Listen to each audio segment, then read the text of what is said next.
Hey guys, welcome back to my channel.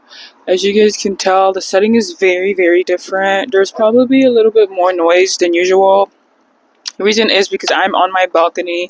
I never film like this, but my parents are at home and I felt the need to bring a new setting. I did a very natural face look. It's almost as if I don't really have makeup. I have a little bit of blush and yeah, I just wanted to sit down and I wanted to talk and eat and chill.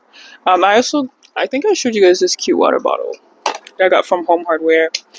Um, yeah, so today, as you guys can tell by the title, I'm just going to be sitting down and just talking about poetry and my heavy thoughts and everything and just chilling. Before that, I want to show you guys the patty that I always get.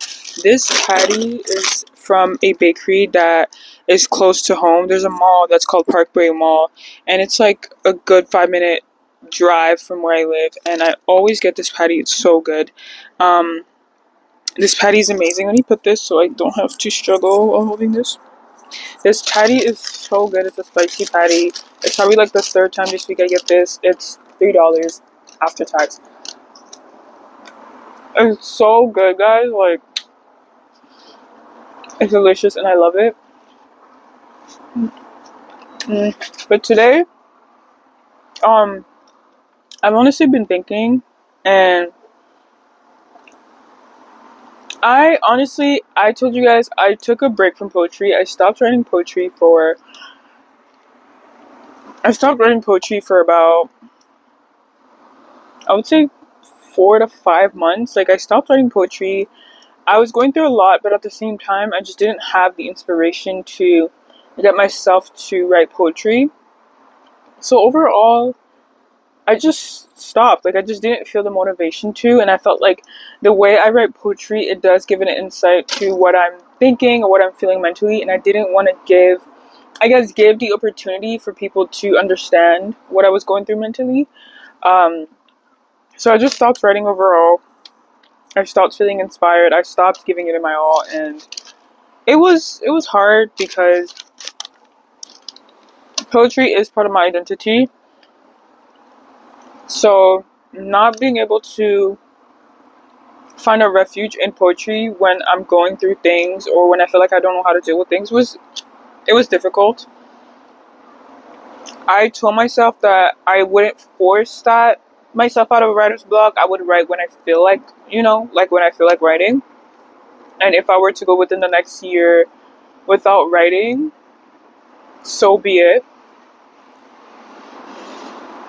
So I started writing again, I think 2 weeks ago. I wrote a poem as well, like 2 days ago.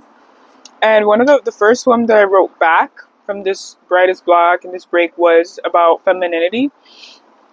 I feel like I've already spoken about this. I feel like we should stop telling women of color, especially black women, what femininity is and whether they're feminine enough, whether they're not feminine enough, because it was a definition that was built and constructed on these systems that weren't favored for black women. So black women had to create a definition of femininity for themselves, like what it is to be feminine, and obviously like that's something I relate to growing up, like, am I feminine enough? Like, like what are the traits of being a woman or growing up to be a woman who is feminine enough? So I was like, you know what, I really want to write this poem about femininity because I just feel like I love it. Like feminine, like being feminine enough it doesn't have a definition. It's wherever and whoever wants to express it. So I wrote this poem, which I didn't memorize by heart, so I'm gonna have to go get my computer to read it to you guys. But before, I want to tell you guys what it's about, if I remember. I started trying to incorporate the way I go into poetry without necessarily always stating what the poetry is about. For example, like I would write about anger, and I would use the word anger, or I would use the word angry, or pissed off, or hope, loss of hope. I would use these big, very strong words, and I felt like my poetry relied on that expression. However, I felt like I've been trying to get into this new style of poetry where I let the reader understand what I'm talking about without using the words to describe, without using very obvious and aggressive and really strong words to describe what I'm talking about. Um, and I feel like that way it leaves room for interpretation, like it leaves room for the reader to go completely left, because there is no right and wrong in poetry, you know. Um, so I feel like it does give the opportunity to the reader to really have that interpretation of what the poem might or might not be about. I will go get my computer to read you guys a poem. Guys, this spider is so good. Like, I just want to finish it. But anyways, I got my computer. This was the summer class um, aesthetic that I'm gonna change in the fall, because it's gonna have a different aesthetic. But it's just so good. Okay.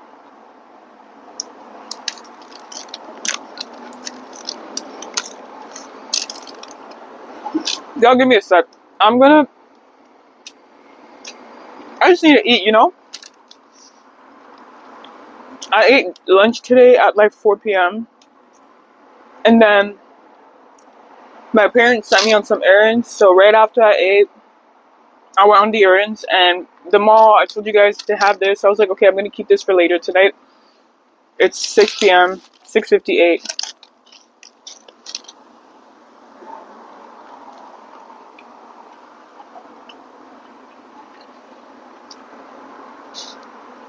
I've also mastered the art of eating with lip gloss. Okay, just give me a second. This video, like, I'm trying to edit it the least possible, so you guys are gonna watch me eat. So I'm gonna make sure there's nothing on my lips. Okay. So I had the poem right in front of me. Um,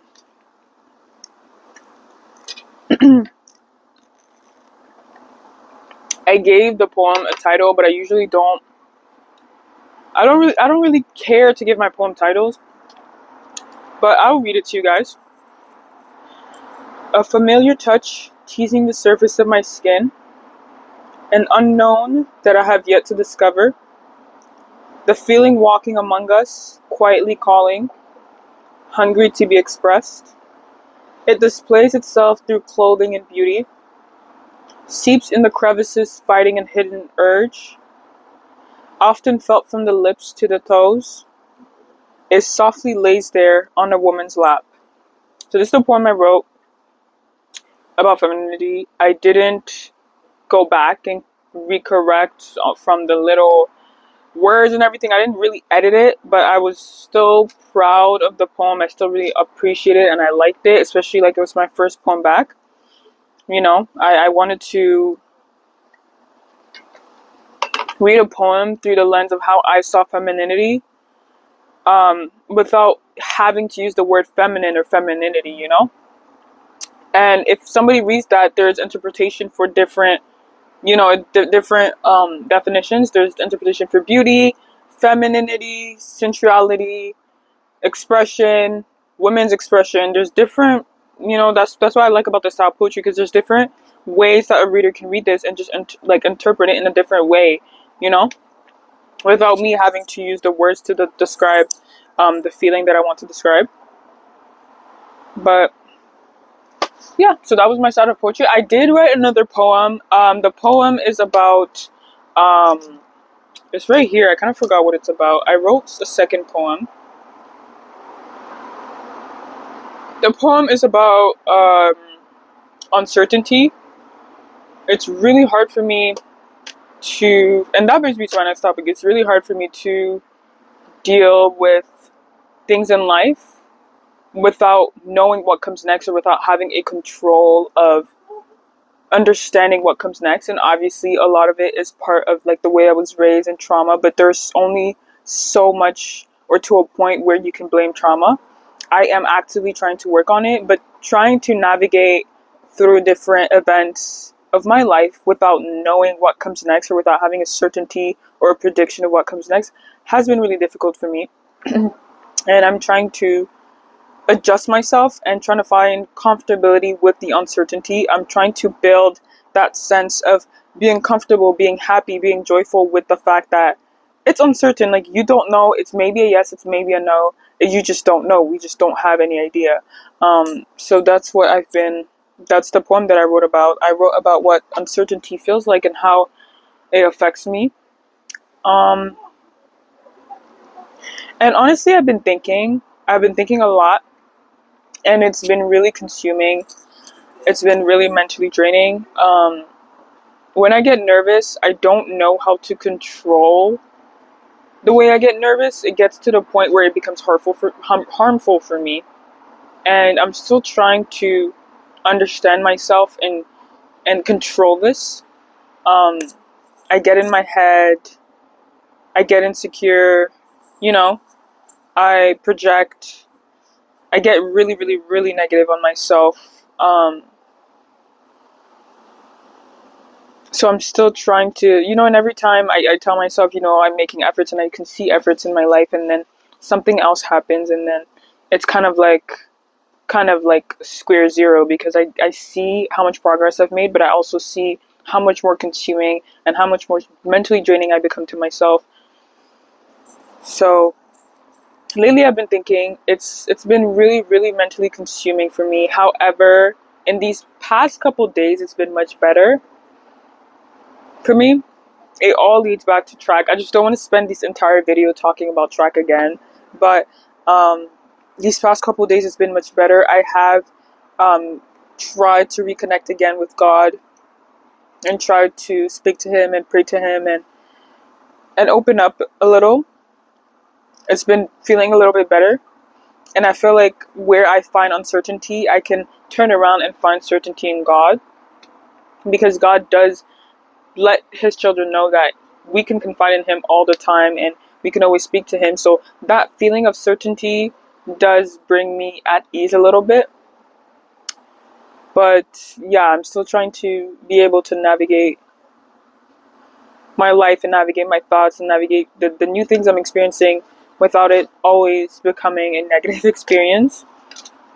The weather has gotten better today. It was honestly really bad yesterday. I feel like today it's a bit better. I bought a new fan. I have a mini fan.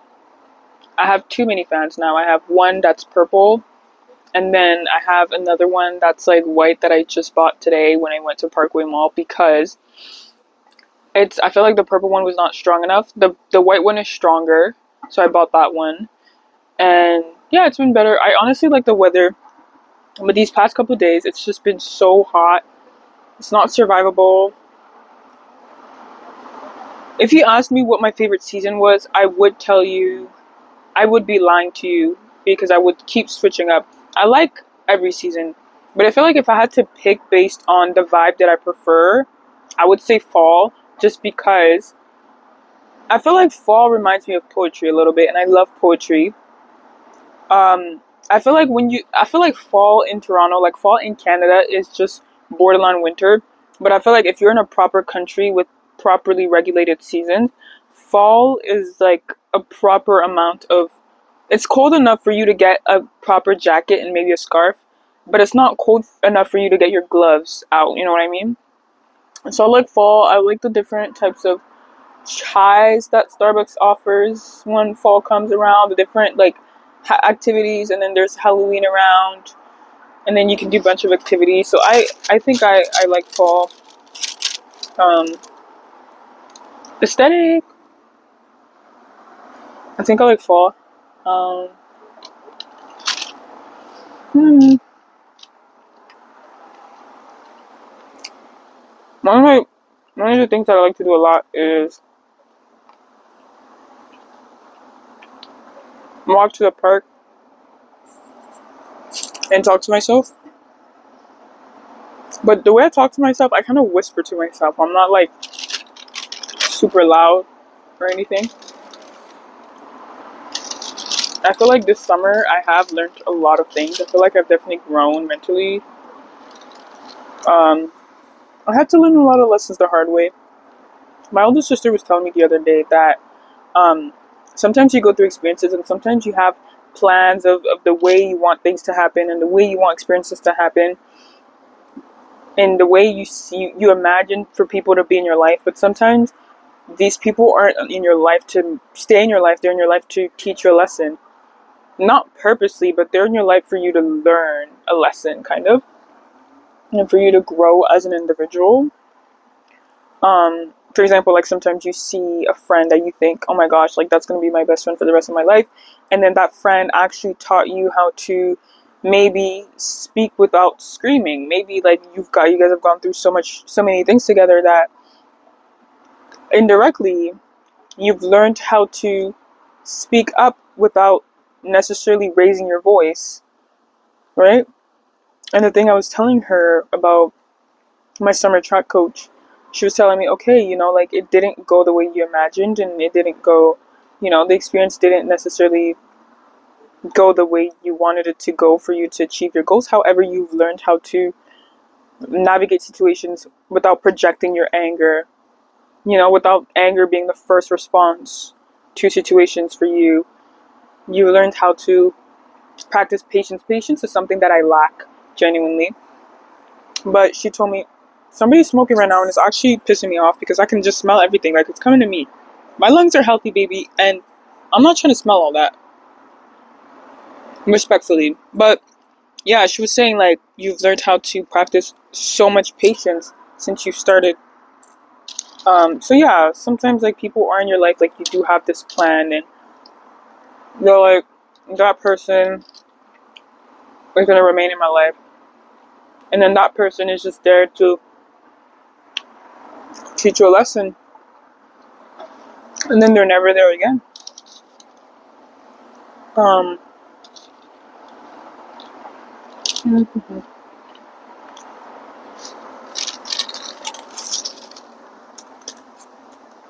Yeah, that smoking is too much. Like, it smells a lot. It's really strong. Like, baby, I don't smoke. Guys, this patty, like, if I had to rate this patty, I would rate this patty, like, a strong, and I'm not Jamaican or Caribbean. I would rate this, like, a, maybe my rating is flawed just because I'm not Caribbean, but I would give this, like a 9 on 10. Like, if I could eat this every day, I would eat this every day. It's really good.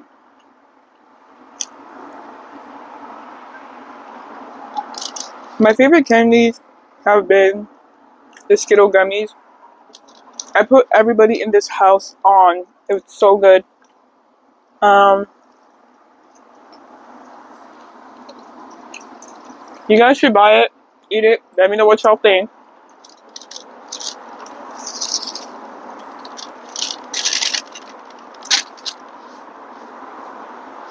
But yeah, the gummy Skittles are really good. You guys should definitely hop on it.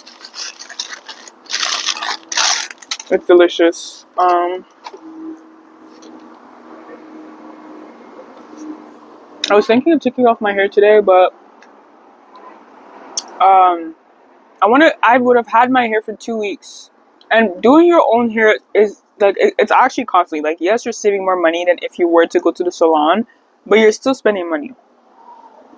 And I'm trying to save my money for better things. Like I'm trying to cut out on unnecessary habits. Like for example, like there was a period of time where I would just genuinely, and that period of time is probably within the last month. I would just genuinely do my hair every 2 weeks. So every 2 weeks, I'm spending 60 to 70 bucks on brand new hair because I got tired of it. Also, my hair, like, it gets not dirty, but it gets itchy really fast. So I usually like to wash my hair when my hair is in the style. So obviously, it's a protective hairstyle for a reason. So I will wash my hair in the style, but then I'll get a little bit tired. So I want to, change my hair. But this hair, I reused hair that I had before because I was not just gonna spend 70 bucks down the drain. Like in this economy, you really have to be smart about your money. I like just staring at the trees, to be honest.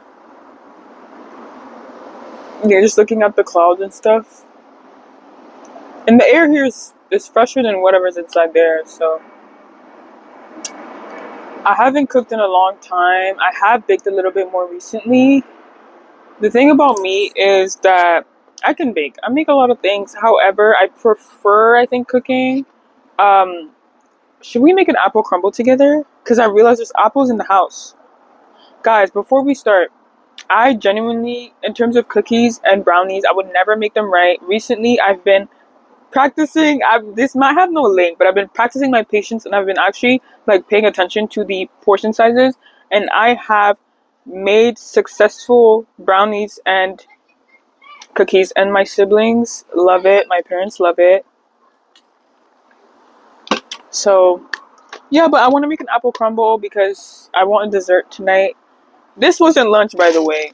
This was a snack, okay? Like, I'm gonna eat lunch tonight. I'm gonna eat more lunch. Like, I've been in this resting period for my track season, so I'm just eating and resting before I get ready for competition, provincials next week. I'm so pumped. I'm so excited, guys. Like, I'm so pumped. Like, literally, I'm gonna be vlogging. Okay, but I want to show you guys my view. It's not anything crazy. It's not anything sensational. If I drop my phone here, like genuinely, like I will cry. Like, but look at my face. But I'll show you guys my view. Hey, peep the view. Nothing crazy, like I said. But this is where I was looking at. Oh, this is where I was looking at.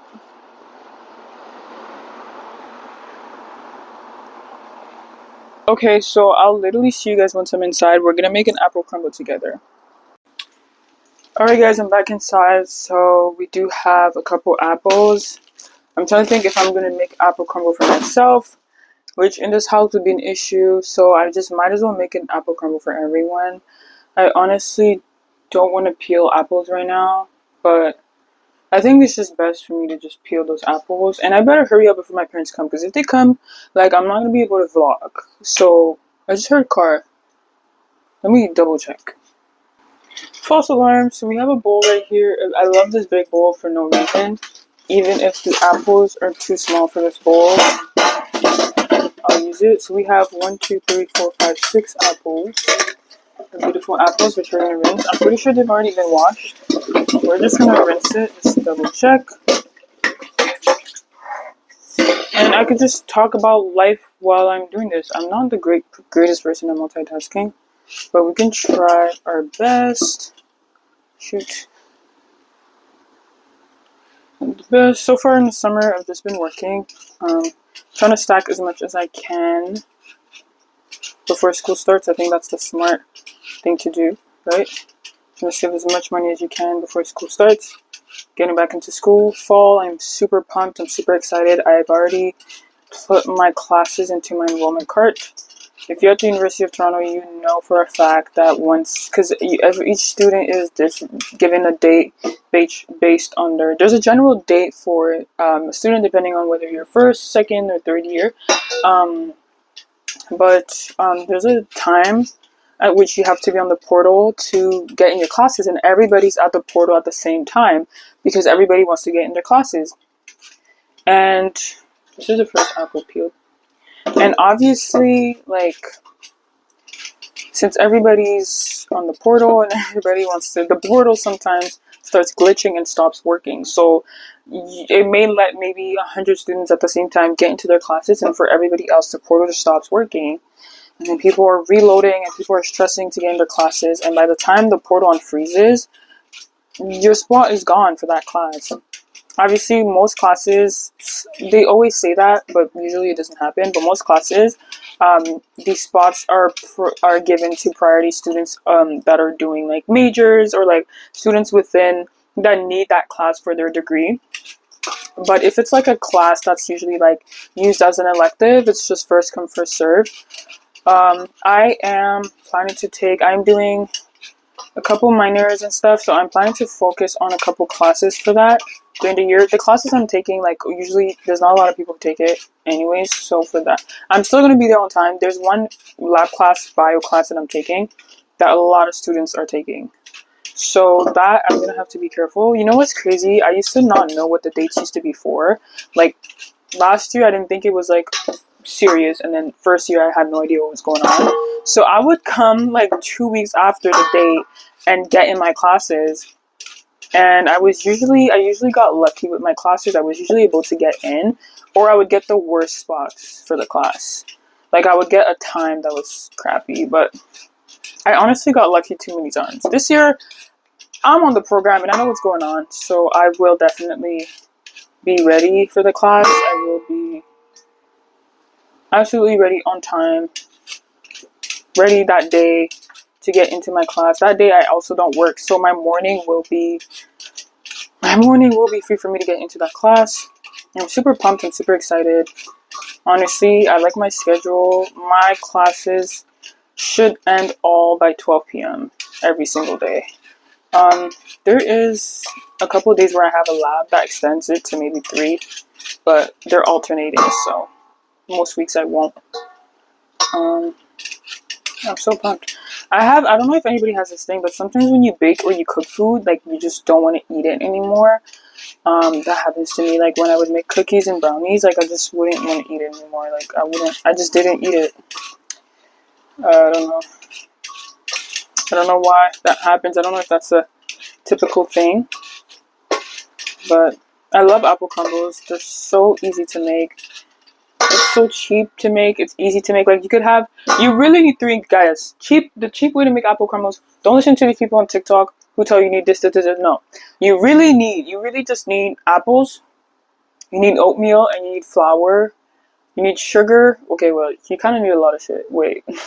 Apples, flour, oatmeal, sugar. Even if you don't have cinnamon, like that doesn't matter. Sugar and you're good to go. You literally need 4 things. The fancy way, people are going to have vanilla extract. They're going to add brown sugar. They're going to add all of these extra things they're really optional. I'm going to add vanilla extract because I feel like it adds taste. But these are optional. If you have your apple, you got your flour, you got your oatmeal, and your sugar, baby, you're good to go. You don't really need ingredients for that. That's why I love apple crumble, and it tastes so good. And then you pair it with ice cream. Let me just double check. We have a little bit of vanilla ice cream in the fridge. You pair it with some vanilla ice cream, and this is like one of the greatest desserts that you can make. Alright guys, so now I'm installed. Now we're going to be cutting our apples. This is the first apple we're going to be cutting. Shoot. We're not going to cut them too... I used to make apple crumble. I always made apple crumbles for this family, but I never knew that you're not to... Like, before when I used to make it, I thought you needed to, cook the apples for, like, until they became, like, really mush. I didn't know it took, like, literally 5 minutes. The apples needed to stay on the fire for 5 minutes before you had to put them in the oven. So every time the apple crumble would come out, it would be like almost like apple soup. Like it would be almost like a paste, that I would make with the apple crumble. I didn't know it was, it had to be like the pieces still have to be there. The apples need to be like literally 5 minutes at max, maybe 8 minutes. And then that's it. Your apples are ready. Apple crumbles are so good. They're so amazing. I love it. Just cutting out all the seeds, to be honest. I gotta make sure my mic is still on. Because sometimes I talk and then it's off. Completely off. Oh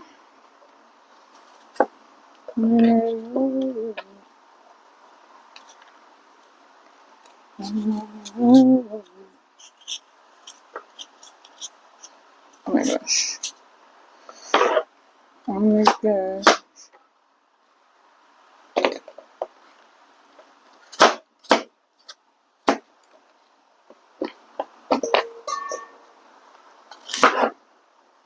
These apples are kind of small, but they're pretty chill.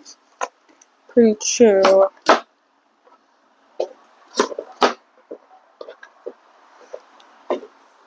I'm just cutting. I'm trying to find something to talk about, to be honest. I'm trying to say something. But I'm just bad at multitasking, to be honest. Just bad at multitasking.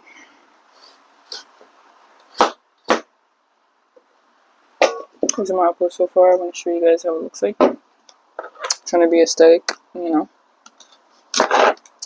to be aesthetic. I'm honestly trying to find shows to watch. like a movie or shows to watch. Um, I told you guys I've been going on solo dates a lot. It's been amazing. Like, I started solo dates in January. I've been always scared of it. It was one of my New Year's resolutions. I've always been very frightened and afraid of solo dates. Um, and the reason is because, like, you're scared. Like, people are gonna judge you. People are gonna, but, once you realize nobody's paying attention to you and everybody's just living their own life and worried about their own personal things, like, you start overcoming a couple, certain fears that had no business being fears, but they were fears because they're normal and we're human. But the first solo date I went to was, I was trying to, and it comes with also, like, just like the mentality of just like, if you're trying to, have everything, do with other people, or trying to bring a friendship to a certain level and you feel like the person's not matching it, like, just do it yourself. Like, there was this one friend I kept trying to go out with and stuff. It actually happened a couple times, but I do keep trying to, I guess, get people to do things with me, and obviously, like, when they aren't able to or they just don't want to, like, I just, I'm just the type of person to just not do it. But lately, like, it was 2026, I started just being like, like, just do it. Like, you're gonna be the one who, like, misses out on things because you're just waiting on people. So I went, and that was my first solo date, and I was at a cafe. I, did a bit of journaling. I did a bit of writing. I, bought something off the menu. I tried something new. The food was really good. I was really happy. I bought some pastry bags for my family as well. Like, it was good.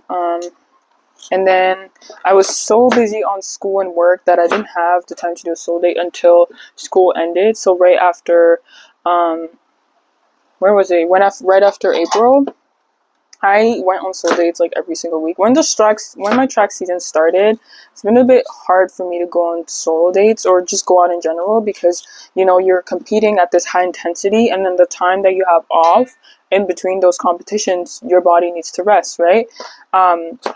So it's been a bit hard, but after school, I went. Where did I go? I went to the restaurant. It was good. That was one of the biggest fears I had, going to the restaurant alone, because you're thinking, like, people are gonna judge me, but nobody's looking at you. But it was great. I got some food. I tried the menu. It was someplace I've never been before, and it was really affordable. Like, it was great. And then my solo dates after that have been like going to the movies, going to the park, things like that. I watched a couple movies alone. It was amazing. It was great. Doing things, getting outside my comfort zone. Since then, I haven't gone on a solo date because I've been busy with track. So, like, I would compete. And then in between competitions, I would just rest. I would be so tired. And then I'm also working. So I would also, catch back on the rest that I need to get, because I don't work long shifts, but I work in the morning and I have to wake up super early. So I'm able to attend my shift, right? And then the rest of the day, I'm catching up. So these are the apples. We're going to put them on the fire. And then I hope I have cinnamon. It's not mandatory, but I honestly hope I do. So. Hey again, guys. I placed you guys on the stove. But, yeah, like, I'm pumped to go on a solo date, soon. I will be planning it. I'm trying to find to see if we have cinnamon. I honestly have low hopes. But I do be using some nutmeg. Nutmeg is really good, guys. You guys should use it in your desserts. Just a fair amount. Nutmeg and cinnamon, like, it's like 2 peas in a pod. It works so well together, guys. Like, I feel like nutmeg does accentuate the taste and the flavor of cinnamon. It's so delicious. To find cinnamon, I don't think we have cinnamon here. I cannot lie. But you know what? It is what it is. We're gonna use some sugar, and then we get this mixing. Okay, I'll tell you guys the ingredients, the seasoning that I used for this. So I used nutmeg, I used white sugar, I used brown sugar, and then I looked inside and I saw that we had cinnamon. So I was like, yes, I used cinnamon, I used a little bit of vanilla extract, I used some lemon juice, and I used butter and then water. So this is everything that I used. you have to use all that? You don't have to use all that. Honestly, if you have like I said, like if you don't even have like cinnamon, like if you just have sugar, it's gonna be great. But if you have all these extra things, it's gonna be good as well. I just want to add flavor. I've always added juice. I've always added lemon juice to it because when you put all this sugar on top of the apples, it gets really, really sweet, almost too sweet. And then, I add lemon juice to kind of balance it. And then I also add water, but I add water a little bit after. Like, I like the flavor to be incorporated in the apples. And then I will add like a little bit of water to make like a sauce out of it. I'll show you guys how it looks like. So this is how it looks like. Okay, so I love talking, but I am realizing that the vlog is getting excruciatingly long. So I will be cutting it. I will probably be showing you guys when the apple crumble is made towards the end. But yeah. Okay, before I do that, in case anybody's actually following the recipe, apple crumble has a crust on top. The way I make my crust is I have flour, so about like 1 cup of flour. I have oatmeal. The amount of oatmeal overlaps from the amount of, not overlaps, the amount of oatmeal is superior to the amount of flour. So I'll have like I'll have like 2.5 cups to 3 cups of oatmeal compared to 1 cup of flour. And then I'll add brown sugar, white sugar, nutmeg, cinnamon, a little bit of salt, and then I'll mix it. And then I'll put a lot of butter, and then I will mix it up, and then I'll put it on top as a crust. It's so good. Yeah.